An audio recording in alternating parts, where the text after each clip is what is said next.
What's going on, everybody? It's Nick Kosko with On3 Sports. Very special guest joining me today on the program, Michigan head coach Sean Bormet, head of a fantastic wrestling program. And they've had a very, very busy offseason. So if you love transfer portal stuff, remaking of rosters, and highly competitive wrestling squads, this one's for you. Coach, appreciate you joining me as always. And I got to jump right into it.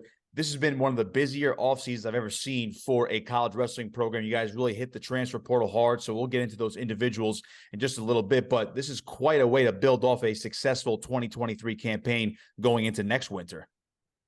Yeah, it's, each year, this thing has kind of changed, and it's a, kind of a moving target. I mean, 2 years ago, coming off our 100th team, we lost 60% of our lineup, after that season, and rebuilt. And, I thought we had a great year last year. And again, we had, a lot of guys graduating.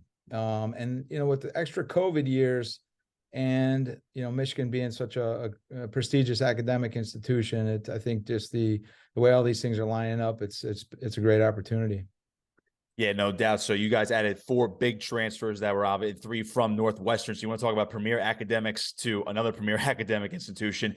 Chris Cannon, Michael DiAugustino, Lucas Davison, all from Northwestern. Of course, Shane Griffith from Stanford. Again, premier academics. He's a former national champion. He transfers into Michigan for his grad year as well. So it seems like you guys are kind of going all in with these guys in their grad year, and they're obviously all studs. So we'll go right down the list here. Michael DiAugustino and Chris Cannon, 2 lightweights coming in. What do you make of those 2 guys and what they're going to bring to your lineup next season? Yeah, I mean, great lightweights, obviously proven winners, guys that really, have proven themselves. I've been around them enough in terms of just seeing. I know that they're guys that love to be in the wrestling room, love to train hard, love to be challenged. DiAgostino, I didn't know him as well, but just great personality. We've had him up here a little bit this summer. Just a great, really fun young man. So I'm really looking forward to coaching him. And, obviously it's a weight where, with Jack Medley graduating, we were looking to, add some depth to that weight and some experience. And, Mike was, a guy that we've competed against often being at Northwestern. So we were really familiar with him, and I knew his club coach really well. And, so he's a guy we're really excited about because he's got a great style. I think there's some areas that in our room with his training partners and just some of the off the mat variables with the physical aspects, weight management aspects. I think there's some real opportunities to really help him improve in some small areas and improve in some big ways. Absolutely. It's actually very interesting considering you guys have, over the last couple of years at 125, have gone from, obviously, Nick Suriano came in, transferred for his final season, won his 2nd national title overall for you guys. You just mentioned Jack Medley, and now you go right to DiAugustino, Chris Cannon. Correct me if I'm wrong, is he going to be bumping up to 141, or is that decision not being made yet between 33 and 41? Obviously, he will help solidify your lightweights as well. Yeah, Chris is a fierce competitor. He's just got that real fierce competitive edge and attitude to him. I see it in the way he trains. Definitely see it in the way he competes. And one of the exciting things about Chris, he's actually got 2 years left. So really excited. We'll have him for 2 years. It definitely gives us some depth and some options between 33 and 41. And Dylan Ragusin is a guy that's been just a great competitor for us, but he still has a redshirt year. We've never redshirted him. So we have some flexibility and some options between 33 and 41. And then we also have a really good freshman class coming in. So, not only do these guys bring, just an incredible addition to our lineup and to our roster, but, it also will, it'll pollinate down into this freshman class and extra training partners and just the overall competitive depth that we're going to have in our wrestling room this entire year. Before we dive into the other 2 guys, and Lucas Davison and Shane Griffith, you mentioned the incoming freshman class, again, highly rated. Once again, you guys are doing a standout job on the recruiting trail. So just to kind of sum it up with the transfer portal class and obviously your freshman class coming in, I mean, is this the best collection of influx of talent that you've had in your time as the head coach at Michigan? Yeah, it's definitely been the best influx since I've been the head coach. And part of that was, the first year I took over, it's been interesting. I've talked about this in a lot of different conversations. I mean, my first year as a head coach is when the transfer portal was opened. My second year we had COVID. So the next year was the free COVID year. and then the next year NIL came out. And when you take all those things in a matter of a 4-year span, it's like a huge collision, and there's more change in that 4-year period than there were in than the existence of the NCAA, really. And, so for us, we had the guys that were doing the Olympic redshirt year when the COVID year hit. So they didn't lose that year of eligibility. So we really had a team that we were extending for a couple of years. And then, so we weren't doing a ton of recruiting because we had these guys that were continuing. But then, as that Team 100, wrapped up and some of those guys started to graduate out, it really opened up, just our opportunity to really recruit a big class, and then also with the transfer portal. So definitely excited about the guys coming in. No doubt. So one of the other guys that is coming in via the transfer portal, also the third Northwestern guy that's coming in, Lucas Davison. He obviously is a very accomplished heavyweight. He has some big shoes to fill. Of course, national champion Mason Paris capping off an undefeated season for you guys just this past winter. What do you make of Davison? And I also got to ask him, was it just a coincidence that you happened to get 3 Northwestern guys all coming to the same school based on all that? It was a great. It's a great. I don't want to call it a heist, but it was a great way to get all 3 guys in. And obviously, Davison is quite the replacement for Mason Paris. Yeah, it didn't start. I mean, it just started obviously with Lucas, and obviously, we recruited Lucas out of high school, and we had his brother Andrew here already, and Andrew was at 197, and it was, I think it was a little unknown if Lucas would get big enough and grow into heavyweight. I thought he would, and even in the recruiting process, there was some overlap, and I've known their family for a long time, and it's a great, great family, and we wanted to get Lucas here also at that time, but we were going to have to try to get real creative in how we were going to separate some of the eligibilities with, different opportunities with red shirt or gray shirt and even Olympic red shirt. So we were trying to get real creative in the recruiting process. And I think in the end, there was a little uncertainty on whether we could pull that off. And, but in that prediction, I thought he would be heavyweight, and I thought there'd be a certain number of years and he would move into be a great heavyweight. And he sure has. He's really, built himself into a great heavyweight, real mobile, can move well, great wrestling skill, hard worker, so I think, for Lucas, we're super excited. We've known him for a long time, and he's already got a lot of relationships here within the team because of his brother being here. And obviously we have, arguably the best heavyweight room in the country, with all of our club and RTC guys, Mason Paris staying and continuing to train with the club. So, from a training partner standpoint for Lucas, he's going to have a training partner situation that he hasn't seen yet and hasn't been able to benefit from. So really excited about him and just what he'll immediately bring, to that heavyweight class for us. Davison finished 5th and 6th at NCAAs over the last 2 years. So obviously he's already, again, I mentioned before, very accomplished. But the most accomplished guy, you're bringing in a national champion in Shane Griffith. And obviously he's arguably the biggest fish in the pond in terms of the transfer portal. He leaves Stanford. He had it the extra year, wasn't sure if he was going to use it. Ultimately decides he is going to use it. He wants one more run at a national title where he won just a couple of years ago. Finished a little bit lower on the podium this year, but again, stacked weight class at 65. So whether he stays or obviously there's speculation of him going up to 74 as well, but he's in a great situation. Tell me about your process with Shane Griffith coming over from Stanford. Yeah, love Shane. It's actually the 3rd time I recruited him. So 3rd time was a charm. He, the first time I saw him wrestle, he was a sophomore in high school. I was out there recruiting some other guys in Jersey, and it was at a sectional tournament. And it was the first time I saw him wrestle. And I just, it was clear to me, he just had some really special talent, actually some really special composure to his wrestling emotionally and psychologically. I could just see it for a young kid. I was so impressed. In that recruiting process, he made an early decision to go to Stanford. And then, when they were going to drop the program that year, when he was in the portal the first time, we were recruiting him pretty hard. And I felt like we were close to getting him to Michigan at that point. And then Stanford decided to reinstate the program.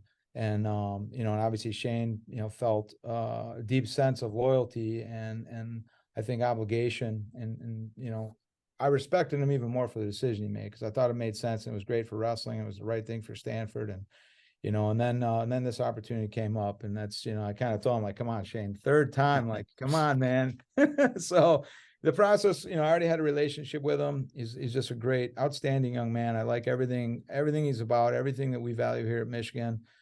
He's in line with in terms of just being a great competitor, a great student athlete, wants to have a ton of success on the mat and off the mat and later in life. So, I think it's just going to be an overall great fit. And he's already got a relationship with some of our guys from that first transfer portal recruiting process, and he's got a pretty unique relationship already with Cam Amin and Miles Amin, and even from a training partner standpoint for him between our RTC and our college team, I know he's, I think he's at a point where I think he's really excited about just getting in a new environment where he's going to get along comfortable again and have some training partners to really challenge him, where everything's not as familiar, and we're really excited to coach him. Absolutely. So before we actually dive into next season and your summer preparation, you keep mentioning your RTC. The Cliff Keen is obviously one of the best in the country. You already mentioned Mason Paris sticking around. Miles Amin. People almost forget that he was a runner-up at NCAA's, but the guy was a bronze medalist in the Olympics as well. So that's a pretty good room to have. I believe Alex Deeringer is still there for you guys as well. So talk about Shane training with those guys. Obviously, your incoming freshman class and your other transfers, just getting this bevy of talent right here with your own squad and also the RTC move. For those who don't know, I mean, the talent pool, I should say, is just absolutely immense up there. Yeah. No, we're really excited. I mean, in terms of the level of our room, I don't think it's ever been higher than it is right now. We have Nate Tomasello here, and Alec Pantelio, Alex Deringer, Miles Amin, Matt Fine-Silver, Jaden Cox, Mason Paris, Adam Kuhn, Derek White. I mean, the room is just stacked on the club side. And these guys are all competing, throughout the spring, summer, getting ready for world championships, in September. So it's always a busy summer here, and we have a lot of guys that come through, that we invite in from overseas to train, just supplement training partners. We have a lot of guys from different colleges and different RTCs within the U.S. that like to come in and, spend a week and just train, just because we just have so many guys in the room. And, we have a great RTC coaching staff, and our college staff is all accomplished and world-class in freestyle. So, and then when we bring in all these, when you look at transfers right now, especially the guys with the extra COVID years, they're really like veteran guys. They're almost like senior level guys, but they still have eligibility. So you're really bringing in an influx of guys that are, trained like professionals, understand the lifestyle you got to live, and they're also great mentors to the younger guys. So, for our 8 incoming freshmen that we have, they're going to walk into a room that's just loaded with talent and loaded with guys that have already achieved and know what it takes to achieve at the highest level. It's a little bit down the line, but do you anticipate pretty much all of the senior level guys that you mentioned, even some of the transfers that, like a guy like Shane Griffith, who knows what his future plans are post this year, but do you anticipate pretty much all these guys staying in the club after the world championships and just continuing that veteran leadership and helping out your college squad as well, especially for this new freshman class? Yeah, I mean, I think all the guys we have now, I think, are locked in, pretty focused on trying to make the Olympic team, make a run at Paris. So, at least through this whole next season, and then I think there's always a time where guys evaluate if they had Paris, in line, depending on where they started that cycle. I think we have some guys that will continue. I think there's some guys that may evaluate, maybe they'll have coaching opportunities, maybe they'll just be ready, physically to be done competing. But, those are usually conversations that you won't really have until after they get through the Olympic cycle. I do think we have some guys right now on our team that are, they have every aspiration right now to continue to wrestle after they finish the college season. I know, Will Lewan and Cam Amin, are both guys that are really excited about freestyle, when they finish their college eligibility. I know Lucas Davison's, he's on that same path.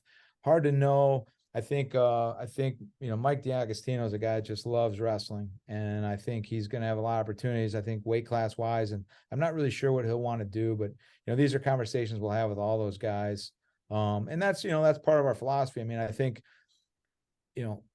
building, an elite club in RTC, it takes a lot of work and a lot of resources. And, I think we've seen with a lot of colleges and all of us college coaches, I mean, we're trying to figure that piece out because, NIL and all those things are also starting to challenge the thought process, surrounding a lot of those resources. So, I think for us, we're going to continue to build and continue to strengthen our RTC because we just see so much value in that.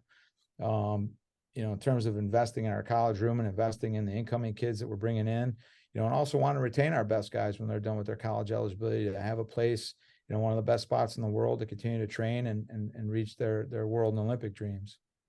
Absolutely. So looking ahead to the next season now, you guys were 6th and 5th in Big Tens, or I actually might have that back. 5th in the Big Ten and 6th in NCAA's back in 2023. So when we look ahead to next season, now it seems like a lot of the outside noise is Michigan's kind of going all in to try to go for that national title. You guys were just Big Ten champions just the other season as well. When you look at the top four, everyone has that goal, top four, get a trophy at NCAA. It's one of the best traditions for the teams when you finish out the NCAA tournament. When you're looking ahead to this year, and again, we have to get through summer first, and you get through preseason camp and fall as well. But are you sending a message to your team right now that national champions as a team, that's our goal for 2024? The great thing about the team we have and the guys we have coming in, and I think I know it was one of the driving forces of those guys choosing to come here was the opportunity. So I honestly, I don't feel like our staff has had to really say it. These guys are already saying it, and they're already thinking it and they're already talking about it. And they know it's, I mean, for us, it's like, it's all, it's always a goal, and obviously being a trophy team, being in contention to be a trophy team every year puts you in position to win national titles. And, and that's really been a focus, these last 5 years. And, and obviously, we got it's ultra competitive right now, all these different areas, whether it's, your college season, the RTCs, making Olympic teams, it's in the Big Ten, it is stacked and it's ultra competitive. But, with this team we have coming, I think they know that, that realistically, this is a goal. It's something everybody's hungry for. I think it's something they're all excited about. I think it's also what was part of the big draw. And, but the overall focus is going to be getting these guys here on the ground and getting this team really galvanized and connected. And, and for the most part, just focusing on improvement, getting better, pushing, and, doing all the things it takes to put yourself in position to do that when March rolls around. Absolutely. Head coach Sean Bormet of Michigan Wrestling with me here on 3 Sports. One more for you, coach. Just the message to the fan base, your team, to basically everyone in and around Ann Arbor for Michigan Wrestling. Do you have one phrase, word, message for this upcoming season again as we hit the summer months? Get your season tickets. Going to be a lot of fireworks. Go Blue. Well, absolutely. Go Blue. We will leave it at that. Coach, I appreciate the time. As always, pleasure to talk to you, and good luck the rest of the summer for preparing for World Championships. And, of course, for the upcoming season. Hope to talk to you again by then. Yeah. Thanks, Nick.